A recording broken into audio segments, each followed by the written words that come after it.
기록된 말씀 되게 하여 주옵소서. 예수님의 이름으로 축복하며 기도하옵나이다. 아멘. 오늘 우리에게 주신 말씀 보겠습니다. 로마서 3장 9절에서 20절까지 말씀입니다. 로마서 3장 9절에서 20절까지 신약성경 242쪽에 있습니다. 말씀을 봉독하겠습니다. 그러면 어떠하냐? 우리는 나으냐? 결코 아니라 유대인이나 헬라인이나 다 죄 아래에 있다고 우리가 이미 선언하였느니라. 기록된 바 의인은 없나니 하나도 없으며 깨닫는 자도 없고 하나님을 찾는 자도 없고 다 치우쳐 함께 무익하게 되고 선을 행하는 자는 없나니 하나도 없도다. 그들의 목구멍은 열린 무덤이요 그 혀로는 속임을 일삼으며 그 입술에는 독사의 독이 있고 그 입에는 저주와 악독이 가득하고 그 발은 피 흘리는데 빠른지라 파멸과 고생이 그 길에 있어 평강의 길을 알지 못하였고 그들의 눈앞에 하나님을 두려워함이 없느니라 함과 같으니라. 우리가 알거니와 무릇 율법이 말하는 바는 율법 아래에 있는 자들에게 말하는 것이니 이는 모든 입을 막고 온 세상으로 하나님의 심판 아래에 있게 하려 함이라. 그러므로 율법의 행위로 그의 앞에 의롭다 하심을 얻을 육체가 없나니 율법으로는 죄를 깨달음이니라. 아멘. 의인은 없나니 하나도 없다라는 제목으로 말씀을 증거하겠습니다. 여러분들 그 배신감 느끼실 때가 있으셨을 거예요. 앞으로는 없기를 바랍니다. 근데 언제 배신감을 좀 느끼세요? 아주 의로운 척은 혼자 다 하면서 뒤에서 온갖 죄를 다 저지르고 있는 것을 발견했을 때, 그때 느끼는 배신감은 뭐 이루 말할 수 없겠죠. 제가 예전에 그 도지사를 했던 유망한 정치인이 있었는데 그 사람을 좀 괜찮게 봤어요. 괜찮게 본 이유 중에 하나가 뭐냐면 이제 전당대회를 했는데 뭐 서로 마음에 안 들잖아요. 그러니까 막 계란을 던지고 막 행패를 부리고 난리가 났더라고요. 근데 그 전당대회가 끝나고 그렇게 난리를 핀 사람들은 다 그냥 돌아갔는데 이 정치인이 그 단상에 묻은 계란을 휴지로 다 이렇게 닦아내는 거예요. 제가 그 사진을 보게 된 거예요. 그래서 사람이 참 됨됨이가 괜찮다 이렇게 생각을 했는데 그 사람이 도지사가 됐더라고요. 그래서 잘만 준비되면 대통령도 되겠다 그렇게 생각을 했는데 어느 날 성폭력 범죄자가 돼서 감옥에 갔습니다. 그러니까 이럴 때 겉에서 볼 때는 뭔가 좀 고고한 척하고 남다른 척하는데 뒤에서 이러한 죄를 저지르면 배신감이 느껴지죠. 여러분, 그래서 제가 늘 긴장을 합니다.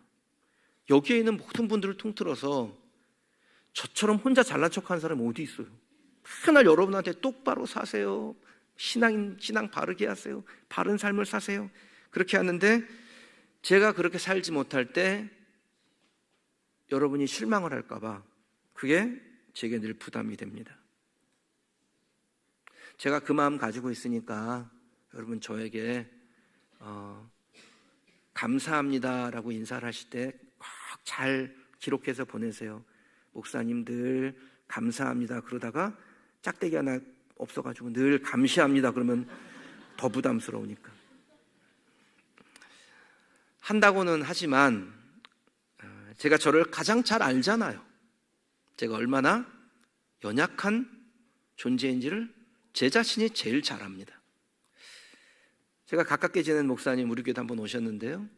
그 목사님 신학생들이 가장 좋아하는 목사님이에요. 근데 그 목사님이 한번 설교를 하시는데 이렇게 설교를 하시더라고요. 만약에 여러분이 한 주간 동안 제 머릿속에 들어왔다 나갔다 하시면 이 주일에 이 예배당에 올 사람이 한 사람도 없을 거예요. 이렇게 설교를 하시더라고요. 그럼 저는 뭐 다르겠습니까? 그만큼 인간이라는 것은 본능적인 죄인이에요. 저를 포함하여 이 죄에서 자기 힘으로 벗어날 수 있는 사람은 아마 단 한 사람도 없을 겁니다. 심지어 사도 바울도 로마서 7장 24절에 오라 나는 곤고한 사람이로다 이 사망의 몸에서 누가 나를 건져내랴? 이렇게 한탄했을 만큼 인간은 스스로의 힘으로 그 죄를 벗어날 수 없는 존재라는 겁니다. 의인은 없다? 하나도 없다. 그럼 로마서가 계속해서 우리에게 강조하고 있는 것이죠. 바울은 유대인이건 이방인이건 완전하게 죄인일 수밖에 없는 이유에 대해서 오늘 우리가 읽은 말씀 앞서서 설명을 합니다. 유대인들은 그들이 지키는 율법 그 자체가 그들이 죄인이라는 사실을 고발하며, 이방인은 율법이 없었다 할지라도 하나님께서 그들에게 주신 양심이 그들을 정죄했다라고 강조했습니다. 그러면 그리스도인은 다를까요? 그렇지가 않습니다. 이 로마서를 수신하는 로마교회 성도들을 향하여서 그럼 우리는 어떠냐? 우리는 나으냐? 라고 묻습니다. 그리스도인이 되었다고 낫냐? 괜찮냐? 라고 묻는 것입니다. 9절에서 10절 말씀인데요, 같이 읽어보실까요? 그러면 어떠하냐? 우리는 나으냐? 결코 아니라. 유대인이나 헬라인이나 다 죄 아래에 있다고 우리가 이미 선언하였느니라. 기록된 바 의인은 없나니 하나도 없으며. 아멘. 유대인이건 이방인이건 예수 믿는 사람이건 간에 모든 사람에 대해서 최후 판결이 내려집니다. 어떻게 판결했습니까? 의인은 없으니 하나도 없다라고 판결한 겁니다. 여러분, 왜 의인이 없을까요? 의인이 없는 이유는 뭡니까? 오늘 말씀 가운데 그 이유가 나오죠. 일단 하나님의 의를 깨닫고자 하는 사람이 없다라는 거예요. 하나님의 율법을 지식적으로 공부해서 교양으로 쌓기는 했지만 그것을 통하여 말씀하신 하나님의 진심을 완전하게 깨달은 사람이 없기 때문에 의인이 없다라는 겁니다. 하나님은 다양한 방법으로 말씀을 하시죠. 지금도 말씀하시는 거예요. 저를 통해서 말씀하시는 겁니다. 그래서 제가 저와 여러분에게 하나님의 말씀을 전하는 통로가 되고 있잖아요. 여러분들이 성경을 읽고 또 성경을 묵상하면서 하나님의 말씀을 듣습니다. 셀 모임을 통해서 다른 사람의 목소리로 말씀을 듣기도 합니다. 여러 가지 사건 사고가 일어나서 그것을 통해서 하나님이 우리에게 계시하시는 것을 듣기도 하죠. 자연재해를 통해서도 우리는 하나님의 말씀을 듣습니다. 개인적으로 삶의 고난을 통해서 그 고난 가운데서 우리에게 은밀하게 말씀하시기도 합니다. 그러니까 예수님이 오셔서 회개하라 천국이 가까이 왔다라고 우리에게 하나님께로 돌이키기를 선포하신 것처럼 지금도 동일하게 하나님은 우리에게 말씀하신다라는 거예요. 그런데 그 말씀을 듣고 깨닫는 사람이 있냐라는 겁니다. 그럼 이 세상의 사람들 가운데 어느 정도가 하나님의 계시를 듣고 보면서 하나님의 진심과 이 세계의 역사를 주관하시는 하나님의 섭리를 깨달을 수 있어요. 신자로 좁혀서 보아도 믿는 사람들 가운데 얼마나 하나님의 마음과 그 진심을 이해하고 깨닫고 거기에 반응을 하냐라는 겁니다. 아주 적지요. 제가 없다라고는 말하기는 어렵습니다만 매우 적습니다. 저 자신도 장담을 못하죠. 우리가 정말 하나님의 마음과 그 진심과 하나님의 계획을 깨달았다면 우리의 마음이 이렇게 냉랭하고 이렇게 무심하고 이기적일 수는 없을 겁니다. 형제와 화목하라라고 강조하여 말씀을 하나님께서 우리에게 주시는데 그 말씀 듣고 얼마나 그 말씀 앞에 순종을 합니까? 주신 말씀을 들어도 까맣게 잊어버리고 서로 언쟁하고 불화하고 그 마음을 다치게 하고 서로 담을 쌓는 말들을 하는 사람들이 적지 않죠. 그리고 막 그래요. 나 알지? 나 한 번 아니면 아니야. 그러지 마시라는 거예요, 성경이. 말씀을 듣고 그 말씀 앞에 변화된 심령으로 살라라는 것이 우리에게 주신 말씀이요. 그 말씀을 깨달아야 되잖아요. 그렇지 아니하면 말씀을 듣는 것이 무슨 의미가 있겠습니까? 하나님의 말씀이 우리에게 계속 주어져야 됩니까? 듣지도 않는데. 근데 그럼에도 하나님 말씀하신다라는 거예요. 오늘도 말씀하시고요. 오늘 이 주일에 세계 곳곳에서 주의 종들을 통해서 온 세계에 말씀하고 계시지 않습니까? 제가 요즘 몇몇 성도님들에게 목사님 설교가 요즘 계속 저에게 좋습니다. 저에게 울림이 있습니다. 그런 이야기를 듣습니다. 설교를 평가하는 것은 아니겠지요. 깨달음이 있다라는 얘기 아니겠습니까? 근데 제가 그랬어요. 교보제가 좋습니다. 원교제가 너무 훌륭합니다. 그럼 로마서 말씀 진짜 우리에게 전하는 메시지가 훌륭합니다. 그리고 그 중에서 오늘 우리에게 주시는 이 메시지, 의인은 없나니 하나도 없다. 그리고 다음 주에 여러분이 듣게 될 메시지, 오직 믿음으로만 의롭다 하심을 받는다. 우리의 행함으로, 율법을 지킴으로, 우리의 선한 의지로 의롭다 하심을 받는 게 아닙니다. 의롭다 하심 받는다. 의롭지 않은데 의롭다라고 칭했다라는 거예요. 무엇으로? 예수 그리스도의 피로 우리를 싹 덮어서 보이지 않게, 우리의 죄를 덮어 보이지 않게 하고 의롭게 되었다라고 하나님이 칭하신다라는 거예요. 이 메시지를 우리가 듣고 하나님 앞에 의롭지 않은 우리의 삶을 말씀 깨닫기를 소원하며 그 간절함이 저와 여러분에게 있어야 됩니다. 저나 여러분이나 말씀 참 안 듣죠.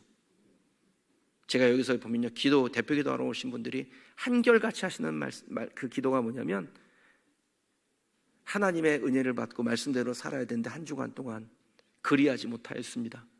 이 내용이 있잖아요. 그렇게 하면 안 되는데, 그런 기도는 나오면 안 되는데 우리의 삶이 그랬다라는 거예요. 뭐 어쩔 수가 없는 거예요.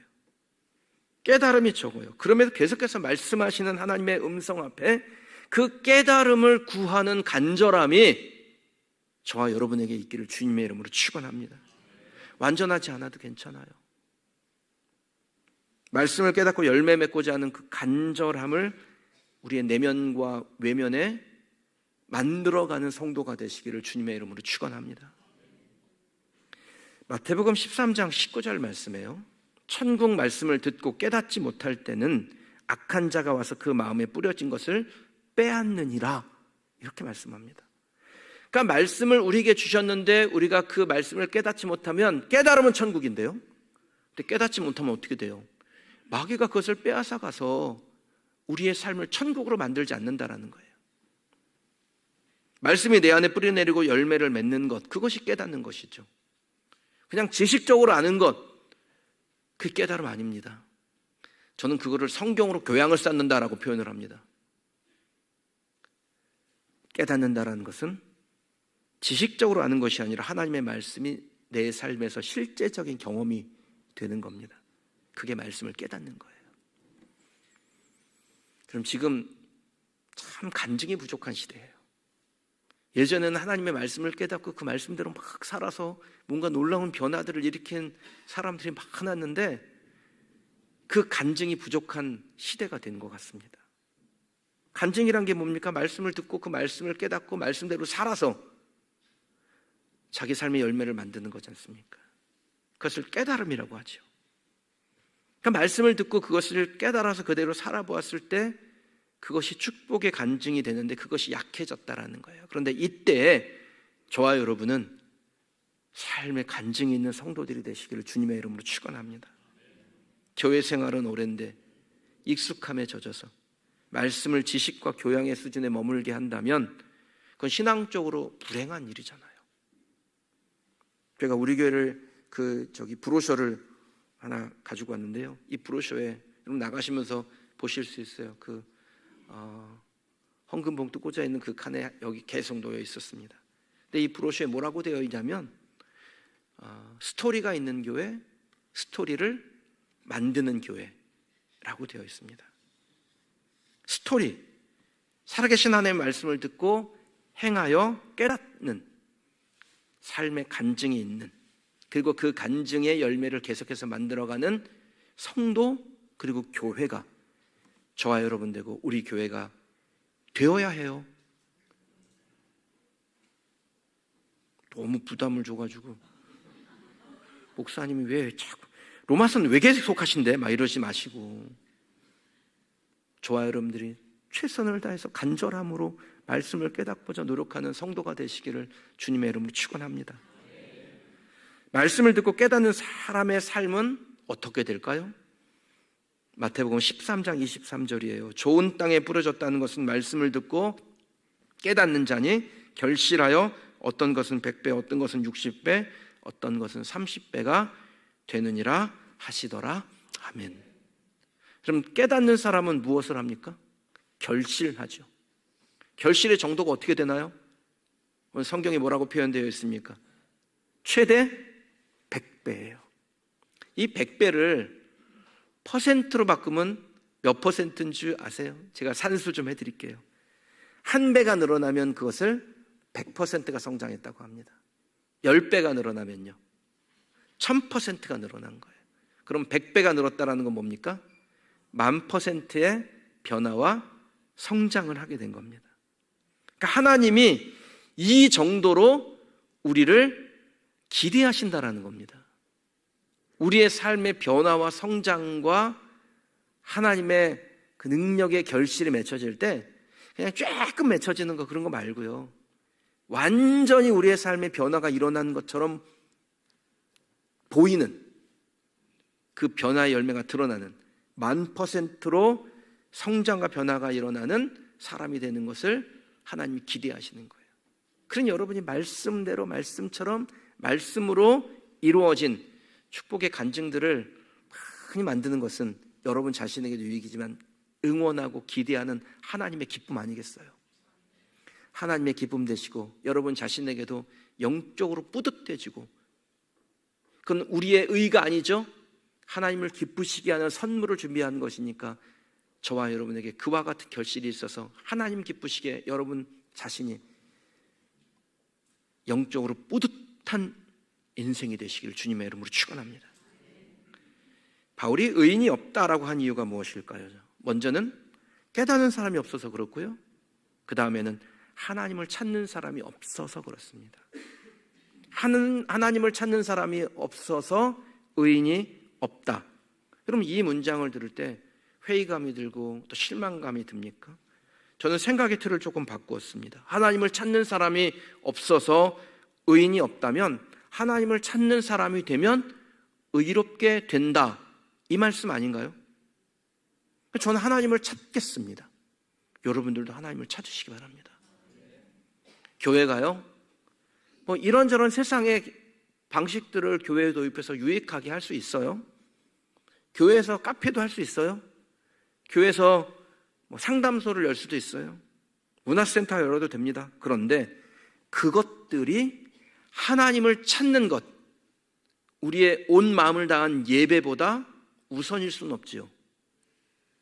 그럼 교회가 왜 힘을 잃을까요? 하나님을 찾지 아니하고 다른 것을 찾아 대안으로 삼으면 교회는 힘을 잃어요. 심리학을 찾고 경영을 찾고 세상의 기술을 이용하려고 하잖아요. 그것이 하나님을 찾는 간절함에 우선되면 하나님이 주시는 그 능력을 잃어요. 이번 주에 제가 뉴스를 봤는데 미국의 어떤 교회에서요, 챗 GPT를 이용한 예배를 시도했다라는 뭐 그런 내용을 본 적이 있습니다.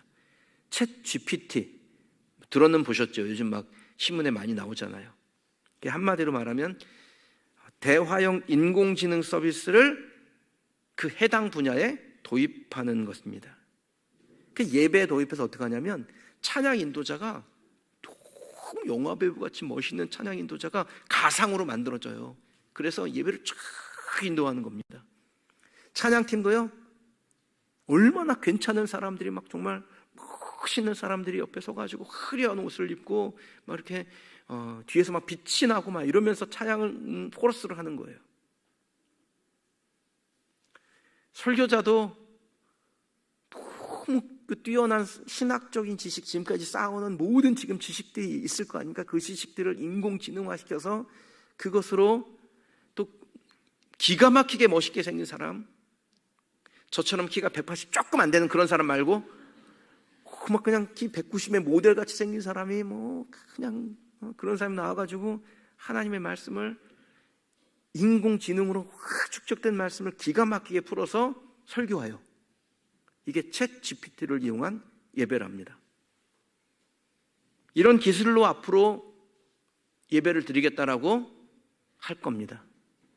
하나님을 찾고 하나님을 간절히 매달리는 그 갈급함 없이 컴퓨터 앞에서 그냥 뚝딱뚝딱 만들어내는 프로그램으로 예배 드리자고 할 거예요. 그런 시대 분명히 올 겁니다.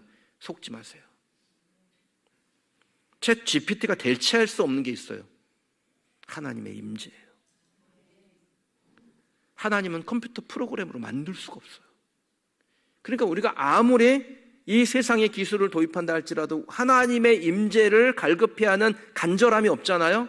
그럼 뭐가 안 나옵니까? 하나님의 임재하심이 없는 거예요. 하나님의 임재하심이 없이 어떻게 하나님을 경험하고 하나님을 만납니까? 그러니까 하나님을 간절히 찾고 하나님을 구하는 것이 성도에게 필요하고 저 같은 목사에게는 더 필요하죠. 왜냐하면 저는 목양하는 사람이니까. 그럼 목사들이 목양에서 하나님을 중심에 두지 않고 하나님을 구하지 않으면 교회는 무조건 후퇴합니다. 목사는요, 무슨 조건이 없어요. 하나님 중심, 교회 중심, 성도 중심이어야 해요. 제가 이번 주에 그 기도하는 엄마들 MIP 세미나를 마치고 우리 참여하시는 분들이 그 기념사진을 찍어서 그 사진을 주보에다 올려놨습니다. 근데 그분들이 그 3주의 과정을 거치고 삶이 어떻게 됐냐면요, 하나님 중심, 교회 오는 게 그렇게 좋대요. 교회 중심. 그리고 몰랐던 사람인데 그 한 조에서 같이 기도하고 자녀들을 위해서 기도하는데 좀 그렇게 친해졌어요. 뭐예요? 성도 중심이죠. 하나님을 갈망하게 되고 교회 중심으로 성도와 함께 기도하는 영적 성도의 중심으로 변화된 겁니다. 그런데 과거의 신앙 수준이 어땠든지 간에 지금 교회를 찾는 걸음이 멀어진 분들을 보면요, 세상 중심으로 초점이 바뀌어 있는 것을 봐요. 제가 조금 안타까운 분이 있는데 목사님 그 자제였어요. 근데 우리 교회를 왔는데 코로나 기간 동안에 예배를 잃어버렸어요. 밤에 늘 안타까움이 있잖아요. 그래서 가끔 그분의 카톡을 들어가서 보는데요, 죄다 강아지 사진만 있어요.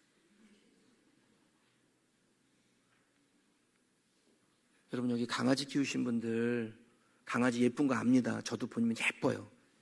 나도 너무 키우고 싶은데 반대하는 사람이 있어서 못 키워요. 그런데 그 강아지는 천국에 못 갑니다. 그러니까 가끔 와가지고요, 너무 강아지를 사랑하는 마음 내가 이해를 하는데, 우리 강아지 돌아가셨는데 소천을 맞이하여 위로 예배를 드려주세요. 그런 건 좀 부탁하지 마세요. 마음은 이해하겠지만 여러분의 카톡의 대분 사진이요, 예수 그리스도를 갈망하는 사진으로 바뀌어지기를 바랍니다. 그 대문글이 뽀삐야 영원히 나하고 있어줘, 그런 거 하지 말고 하나님을 갈망하는 그 삶의 고백이 그 문장 안으로 들어가길 바라요. 제가 목요일 밤에 교회에서 무슨 행사가 있어서 다 정리하고 한 10시쯤 들어가려고 하는데 공기가 너무 선선한 거예요. 그래서 제 아내랑 그 교회 마당에서 서서 한 20분 정도 이렇게 얘기를 하면서 그렇게 아내한테 얘기했어요. 목사가 하나님 중심, 교회 중심, 성도 중심이 아니면 교회가 침체된다. 무슨 목사들이 뭔 떡이 나온다고 그렇게 뭔 총회, 무슨 협의회 그런 거를 쫓아다니다고 교회를 뒷방에 밀어넣는지, 그래서 무슨 부흥하는 교회, 무슨 역사가 일어나는 교회, 간증의 열매가 있는 교회, 결실하는 교회가 되겠어요. 예레미야 10장 21절 말씀이에요. 목자들은 어리석어 여호와를 찾지 아니하므로 형통하지 못하며 그 모든 양떼는 흩어졌도다. 성경이 이미 구약시대부터 예언해 놨습니다. 양떼에게 관심이 없으면 양떼는 흩어진다. 하나님을 찾지 않으면 형통하지 못한다. 그러니까 교회가 텅 비었다고, 사람이 안 온다고 한탄하는데 누구를 탓합니까? 성경의 원리대로라면 하나님을 찾아야 해요. 그래야 양떼가 모인다고요. 하나님 중심, 교회 중심, 성도 중심으로 목양하지 않으면 양떼는 흩어지는 겁니다. 성도들도 마찬가지입니다. 하나님을 향한 갈급함이 있어야 하지요. 근데 여러분, 이 시대를 보세요. 하나님을 향한 갈급함이 있나요? 하나님을 향한 갈급함이 점점 사라졌어요. 살만하니까 이제는 하나님이 귀찮아요. 교회가 뭐 이것저것 하자 그렇게 귀찮아. 예배해라, 헌금해라, 봉사해라, 거룩하게 살자, 이런 말들이 잔소리처럼 들리는 거예요. 제가 어떤 교회 홈페이지를 들어갔는데요, 거기에 홈페이지 맨 첫 화면에 대문짝만 이렇게 써 있어요. 우리 교회는 헌금을 강요하지 않는 교회입니다. 이렇게 써놨더라고요. 헌금 강요하면 안 되죠.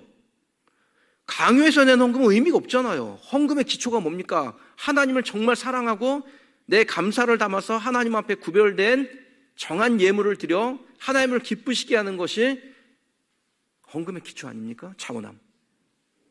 강요받아서 낸다면 무슨 유익이 있겠어요? 그러니까 목회자는 무엇이건 간에 말씀대로 잘 가르치면 돼요. 그게 봉사건 헌금 생활이건 뭐 신앙생활을 무엇이건 간에 기도 생활이건 말씀대로 가르치면 돼요. 그런데 굳이 그런 문장을 홈페이지에 신도시의 교회를 오픈하면서 거기다 딱 하니 달아놓는 건 뭐예요? 사람에게 잘 보고 싶은 거예요? 하나님에게 잘 보고 싶은 거예요? 의도가 보이잖아요. 그러면 사람에게 잘 보여서 얻는 결과는 침체입니다. 교회는 무조건 하나님께 잘 보여야 돼요. 여러분, 하나님께 잘 보이시는 여러분 되시길 바랍니다. 저는 개인적으로 우리 교회에 대해서는 자부심이 있어요.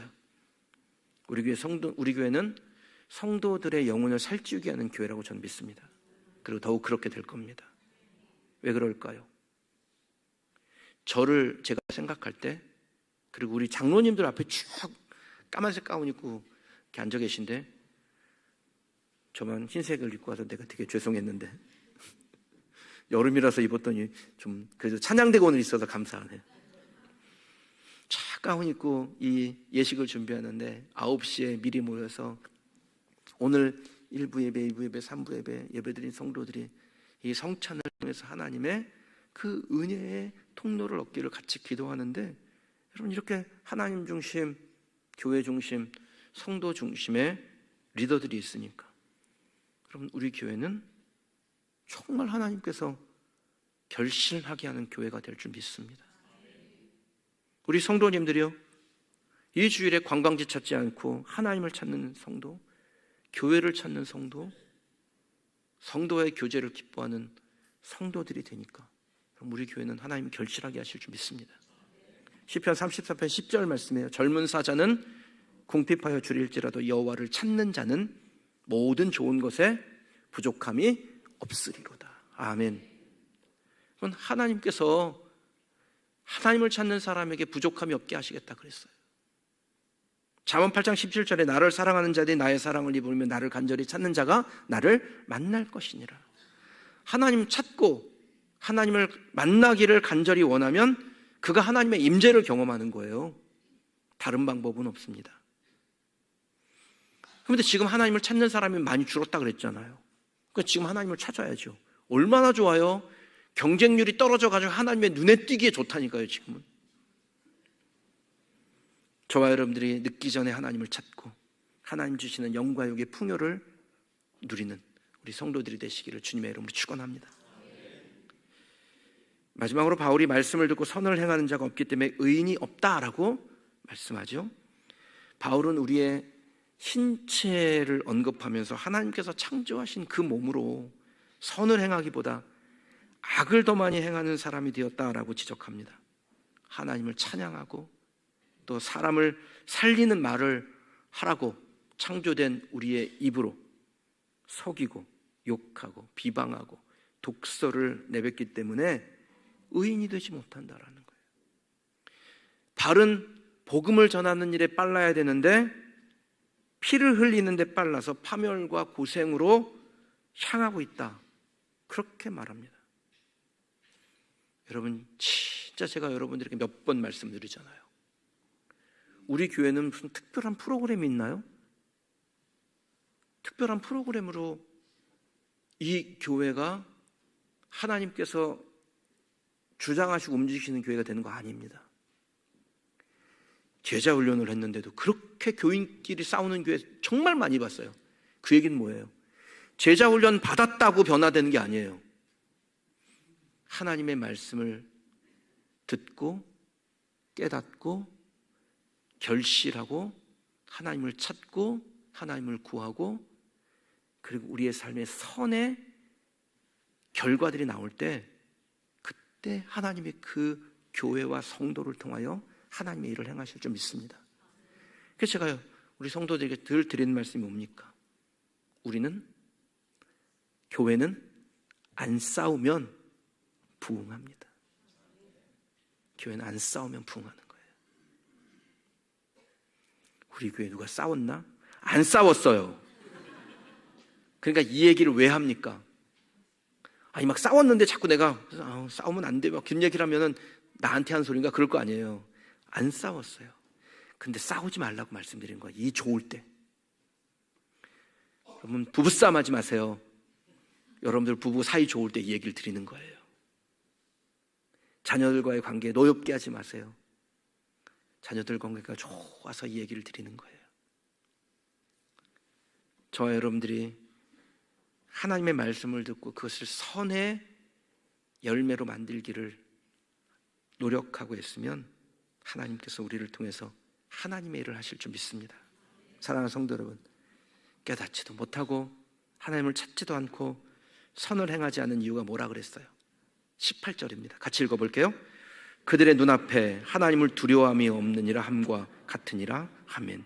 하나님을 두려워하지 않기 때문에 온갖 죄를 지어도 그것이 그 마음에 전혀 멈추지 못하게 하는, 통제하지 못하는, 제어하지 못하는 것이 되는 거예요. 사람들이 볼까봐는 의식합니다. 근데 아무도 보는 사람이 없을 때 그 율법을 지키겠어요? 하나님을 두려워하지 않는데. 흔히 말하면 감시하는 사람이 없어요.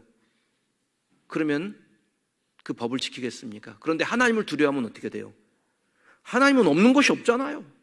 그러니까 하나님을 두려워하는 사람이 되면 하나님은 늘 계시니까 늘 계시는 하나님이 나를 주목하고 계셔서 그 하나님을 의식하기 때문에 하나님을 두려워함으로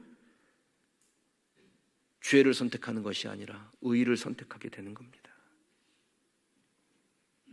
율법에 대해서 의의는 없나니 하나도 없다라고 했습니다. 율법은 그냥 지식적으로 죄가 죄인 것을 알게 해주는 기능일 뿐입니다. 하지만 하나님을 두려워하는 의식, 우리가 이거를 코람데오라고 불러요. 하나님 앞에 존전 의식이라고 해요. 그 하나님 앞에 있으면, 하나님을 두려워하는 마음을 가지면 죄를 떠나고 그리스도를 의지하게 되고 거기서부터 의롭다 하심을 칭함의 시작이 되는 것입니다. 사랑하는 성도 여러분, 의인이 없는 것은 분명합니다. 그러나 의인이 없다고 멈추시면 안 돼요. 의인이 없다, 하나도 없다, 이건 율법이 내린 진단이잖아요. 그럼 진단받고 그렇구나, 죽을 병 걸렸구나, 죽어야지, 그런 사람이 어디 있어요? 의사가 사형 선고를 내렸을지라도 아니야, 세상엔 기적이 있어. 그리고서는 건강하게 하기 위해서 노력하지 않습니까? 그 치료받아야죠. 진단받았으면 치료받는 거예요. 의인이 없으니 하나도 없다는 진단이고, 그리스도 예수를 믿음으로 우리는 그 믿음 때문에 의롭다 칭함 받는다, 이건 치료입니다. 그러니까 진단받으셨으면 치료받아야 돼요. 치료는 하나님을 두려워하는 것이고, 그럴 때 의롭다 하심을 받고 그 치료의 단계로 나아갈 수 있습니다. 사랑하는 저와 여러분이 하나님을 두려워함으로 의롭게 되기를 주님의 이름으로 축원합니다.